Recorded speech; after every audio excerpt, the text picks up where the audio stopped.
What's up, everybody? John Hoover. Welcome back to my YouTube channel. That's right. Welcome back.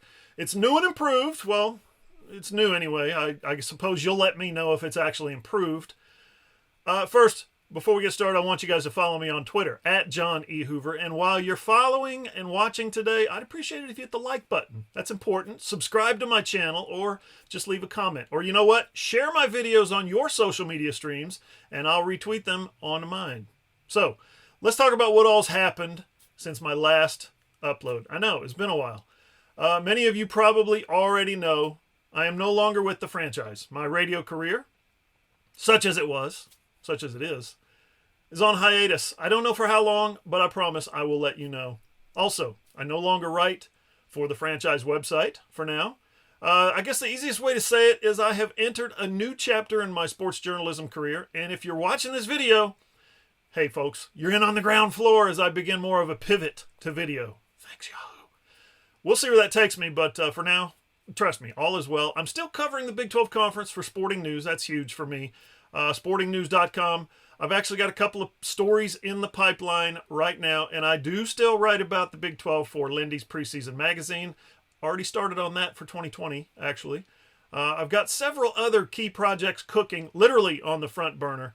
And as I've got a handful of other, options, and both locally and nationally that I'm exploring, I'm in talks with, so to speak. So stay tuned for that. I said it on social media, and I need to say it again right here.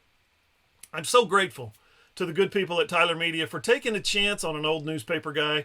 They're an Oklahoma City company. I live in Tulsa. They didn't really have a property in Tulsa, but they trusted me to help them build one, and I think we did some really good work. I mean, think about it. I came out of 30 years in newspapers, 30 years, literally from the day I graduated high school, and I had my own sports talk radio show for 4 years. I thought that was pretty cool. And I had a lot of fun in those 4 years during my career of sports radio. More fun, really, than I'd had in a long time in newspapers. Transitioning from a career in newspapers to one in electronic media, radio, podcasting, YouTube, even television, I have learned so much, and I'm so thankful. Whatever brand I might have had before has really, really grown, and for that, special thanks to all you guys, the listeners, the readers, the subscribers, the viewers, the followers. When I announced my career news on Twitter a couple weeks ago that I was no longer with the franchise, folks, I got hundreds and hundreds of replies, and I'm telling you, 100% of them, 100%, every one was positive, was supportive, was uplifting. That just felt amazing. You guys made me realize there's a lot more out there for me, and that there's actually an appetite for the content that I produce.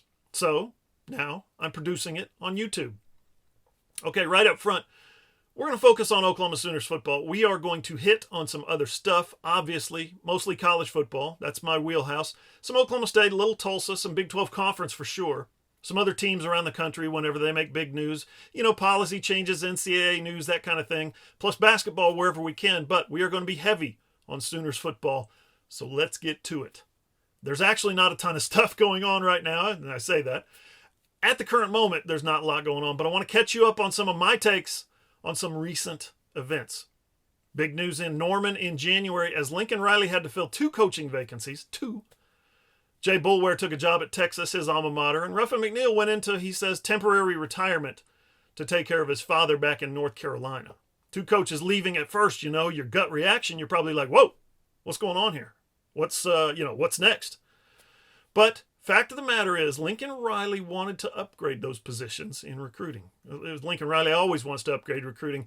Ruff hasn't been all that deeply involved in the recruiting game since he's been at Oklahoma, really. Not that he hasn't recruited, not that he hasn't been important to what OU's trying to do, but he really has. But he hasn't kind of been able to pour the energy that a lot of guys on the staff have and other guys around the country at his position have. Let's face it, recruiting is a young man's game. And then Jay Boulware, he's been an invaluable member of the revitalization of Oklahoma's football under Bob Stoops and Lincoln Riley. No question about it. He's been huge. But Lincoln knows when it comes to recruiting, he can always do better. He can always get more. And with Jay Boulware, simply put, Lincoln wants to land more big-time recruits. He wants to land more Jace McClellans, basically, and not have a 5-star guy flip to Alabama after being committed for 2.5 years. That's not too much to ask, right? So, here come the replacements. Who are they? DeMarco Murray is your new running backs coach. You guys know him. And Jamar Cain is your new inside linebackers coach. Listen, I think the hiring of DeMarco Murray absolutely speaks for itself. He was one of the best and most accomplished running backs in the history of Oklahoma program, for sure. Absolutely. All-time leader in touchdowns, all-purpose yards, catches by a running back, all that stuff. Okay? Guy could play. Guy could ball. I think we all agree that if DeMarco had been healthy for the national championship game against Florida in 2000, 2008, 2009, the Sooners might have another national championship. Might. But then he goes off to the NFL. He wins the NFL rushing title. He's the NFL Offensive Player of the Year. He's all pro, and, he's kind of the man. You think that won't resonate with the high-profile recruits? Kids today? This dude led the NFL in rushing, and he can get you there. That's the pitch that Oklahoma makes now with DeMarco Murray as their running backs coach. Now, I'll say this. We don't know yet what kind of recruiter DeMarco is.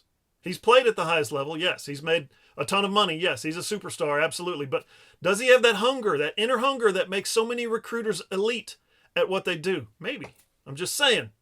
1 year on Arizona under his belt, we just don't know. What we do know, and what I wrote in my column, was this. When he was hired, he's as smart a football player as I've ever seen. That's why he was successful. That and his incredible athletic ability, sure. Guy could ball, vision, power, speed, hands, the total package. DeMarco Murray had it all. But DeMarco, he's just got an innate understanding of the game of football. Blocking schemes and angles and coverages and blitz pickups, hand placement, foot placement, all those little things that people like me and you, and really probably a lot of coaches that out there, guys don't understand it like he does. I mean, it's inside him. Think about this. Basically, this time last year, he was an analyst for Fox Sports. He had just retired as a player. Then his first coaching job was in the Pac-12 conference. Now he's at one of the elite programs in the country. This is not your normal fast track, people. DeMarco Murray is special.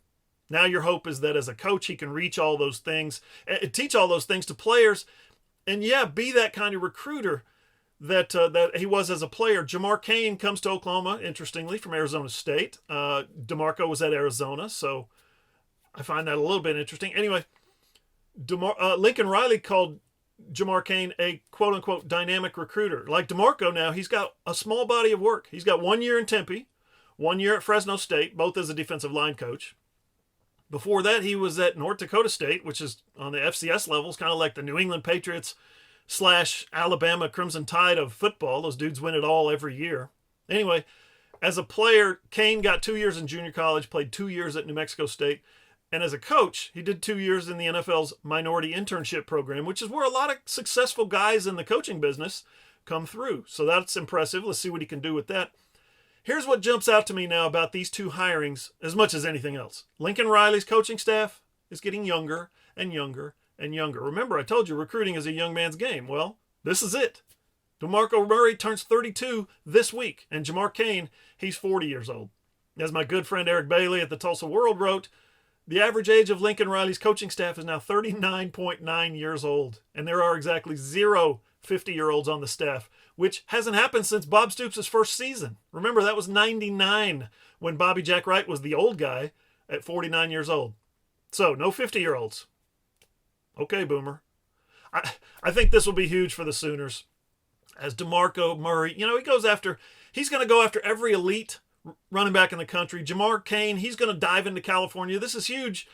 He's got some big contacts in California. So let's get to a couple other quick February notes. Super Bowl 54 had a real Oklahoma Sooner flavor to it, didn't it? 3 former Sooners got the W with the Chiefs. And that was pretty cool because, I covered those guys during their time in Norman. So cool to see those guys have success in their pro careers. James Winchester, he's Kansas City's long snapper, and it's just a really cool, poignant story. His dad, Mike Winchester, he played at Oklahoma, was a punter, and he was tragically murdered a few years back. James has been a real beacon of strength for this family, and to see him have the ultimate success in pro football and then talk about his dad like he did, it was just really cool. He's the deep snapper on punts and place kicks, and, as he usually was, he was perfect in the Super Bowl. Then you see Blake Bell out there, the Belldozer. He's a tight end for the Chiefs. He doesn't get much attention. He doesn't get much football. He's a short yardage guy. He's a blocker. But he did catch a pass in the Super Bowl, which was cool. And if you go back and watch Kansas City's 4 touchdowns, Blake Bell was on the field on 3 of them. And like I said on Twitter, He was blocking his ass off on every one of them. Here's a former, think about it, 4- and 5-star quarterback who came off the bench to rescue OU in Bedlam, beat Notre Dame in South Bend, turned into the Belldozer, beat Oklahoma State and Norman with a touchdown run in overtime, scored 4 touchdowns against Texas, moves to tight end. His dad played defensive end for the Chiefs. And the kid just follows his NFL dream, just keeps playing. Now he's a valuable member of the Kansas City Chiefs Super Bowl champion. Just a really neat story. And then you've got Damian Williams, who was at OU for just 2 years. Junior college running back. He had something like 900 yards his junior year. Then 9 games into his senior year, he gets kicked off the team for failing drug tests. He works out at Oklahoma for his pro day, gets a cup of coffee in training camp with the Dolphins. Works hard, keeps his nose clean. Finally gets his shot in the league, and here he is. He's never started more than 6 games in a season. He's never rushed for more than 500 yards in a season. But, the roster numbers just end up in his favor in Kansas City. And then in the Super Bowl, guy makes a legit argument for Super Bowl MVP. 104 yards, a touchdown rushing, 29 yards receiving, a touchdown receiving. When Patrick Mahomes was playing like hot garbage the first 3 quarters, it was Damian Williams who was picking up the tough rushing yards. It was Damian Williams who kept the chains moving with all those third down dump-offs, catches from Mahomes. Kansas City trailed the whole game, but it was Damian Williams who kept them close and gave them a shot in the fourth quarter when Mahomes finally figured it out, finally got it together, and, finally played like a beast. So was Mahomes robbed? Was Damian robbed of the MVP award? A lot of people think so. A lot of people don't. Mahomes was spectacular on those 2 drives. Absolutely. Me? I don't know. What I do know is they wouldn't have won the game without Damian Williams. Another quick NFL note from last week. Kyler Murray was your NFL Offensive Rookie of the Year. It's the same award that Baker Mayfield almost won the year before. I personally think Baker should have won. I thought he was going to win. He broke Dan Marino's NFL rookie record for touchdown passes, but, that went to Saquon Barkley in 2018. Anyway, Cardinals weren't very good, as you'd expect, but Kyler was pretty fantastic a lot of the time. Completed 64% of his passes, 3,722 passing yards, 20 touchdowns, 12 picks, plus 544 yards rushing and 4 touchdowns. He was very good, and thanks to guys like Kyler and Lamar Jackson, who was the MVP this year, the NFL is starting to look a lot more and more like college football. And then National Signing Day kind of came and went last week. There wasn't much fanfare, was there? It's weird. The new December signing period has really shifted the focus of the February signing day. This month used to be everything for colleges, and it still is huge for some. But for the programs that are out front, for the ones who are cutting edge, it's all about December now. Of the 23 members of Oklahoma's 2020 recruiting class, 21 of them signed in December. Only cornerback Joshua Eaton and defensive end outside linebacker Reggie Grimes signed in February, which is just crazy for those of us who have covered recruiting even a little bit over the years like me. And think about this too. 10 of those 21 guys that signed in December, they're already on campus. So now Eaton, he's a 4-star guy. He's from Houston. He's the number 25 cornerback in the country, according to ESPN. And Grimes, he's the highest rated defender in this class, according to ESPN. He's the number 31 overall recruit. According to Rivals, OU's incoming class ranks 15th in the country. 24/7 Sports ranks them 11th in the recruiting rankings, and ESPN has this class ranked 10th nationally. So that means 4 straight years now, Lincoln Riley has signed a top 10 class. A lot of you guys, I know, are not happy about those rankings, and there is no doubt a handful of guys who have decommitted over the year or so, they would have made the rankings higher, maybe top 5. Looking at you, Jace McClellan. Anyway, that circles us back to where we started, which is DeMarco Murray and Jamar Cain. I told you guys, Lincoln Riley always wants more out of recruiting, and he thinks those guys are going to deliver. So, now you're all caught up.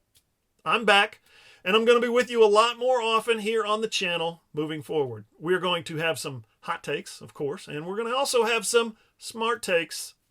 I promise. I told you guys, I got a lot of other stuff going on, a lot of other stuff possibly coming in. And when that happens, I will let you know. I will keep you updated, I promise. For now, you can find me on Twitter at John E. Hoover, on Facebook at John E. Hoover Media. And don't forget, subscribe to this channel, hit the notifications bell so that when I upload a new video, a new press conference video, players, anything else, interviews, whatever, you guys will be the first to know. Thanks for watching. See you guys.